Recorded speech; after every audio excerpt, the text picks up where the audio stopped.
Bəzi insanlara həqiqəti deyəndə onların əsəbləşib müdafiə keçdiyini müşahidə etmisiniz. Çünki onlar artıq içində bilirlər ki, günahkar tərəf özləridir. Faktlar qarşısında kör-körənə müdafiə çəkilmək günahın açıq əlamətidir. Belə adamlar heç vaxt məsələnin mahiyyətinə toxunmur. Əksinə sənin tonuna ilişirlər. Problemin özünə isə məhəl qoymurlar. Onlar sənin fikrini deyil, təqdimatını hədəfə alırlar. Çünki sənin sözlərində öz şişirdilmiş eqolarına təhlükə görürlər.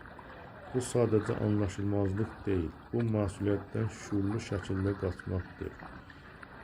Həqiqətdən qorxan insan həqiqəti deyəni özünə düşmən görür.